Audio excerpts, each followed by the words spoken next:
abuukar cawaale qaadiid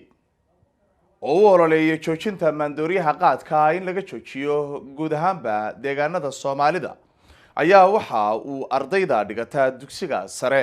ee Boosaaso Public School ama iskuulka dadweynaha ee Boosaaso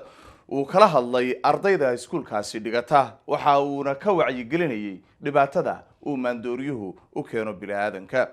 Cabdirasaaq Cabdallah ayaa warkaas mar kale Boosaaso ka soo diray. abuukar cawaale qaadiid oo ololeeya joojinta isticmaalka maandooriyaha qaadka ayaa maanta fagaaraha ama daabuurka iskuulka Boosaaso Public kala hadlay boqolaal arday ah kuwaas oo ka wacyi gelinayay sidii ay qayb uga qaadan lahaayeen joojinta maandooriyaha qaadka oo farabaan ku haya bulshadeena. qaadka qushankiisa qayladiisa qurunkiisa qoysdimiskiisa maamulkii macallimiintii ardaydii dugsiga sare ee Boosaaso Public ee uu booqday abuukar cawaale ayaa 12 bishan oo maanta ah u aasteeyay inay u tahay maalinta la dagaalanka maandooriyaha qaadka. gudoomiyaha ololaha la dagaalanka qaadka abuukar cawaale qaadiid ayaa ardayda dugsiga sare ee Boosaaso Public Secondary ka codsaday in ay awoodooda iyo codkooda ku biiriyaan sidii loo dabarjari lahaa qaadka oo farabaan ku haya caafimaadka iyo dhaqaalaha bulshada Soomaaliyeed.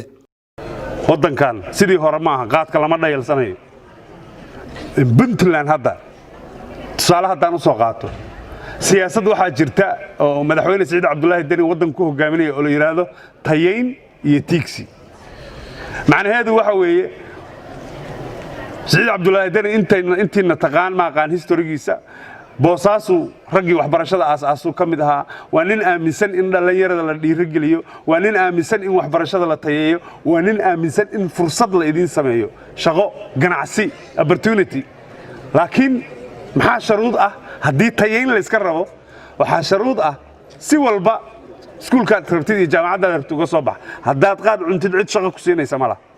dawladdu way soo jeesatay midda kale aan idinkugu socdo sida maamulaheena noo sheegay ma aha kaliya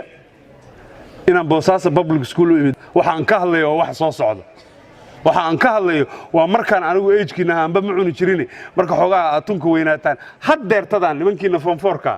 baa laga yaabaa inaad maskaxda ku haysaan oo aad taqaanaan wiil Boosaaso Public School dhigan jiray 3 sano ka hor form 4ka ka baxay magaalada Boosaaso jooga oo aad magaalada jooga oo qaad cuna oo aad taqaanaan waad xaaladiisa ka warqabtaan waxa laga yaabaa rag badan oo idin kamid ah inuu maskaxdiina ku soo dhacayo nimaad ogtiin idinka og anigu ma aqaan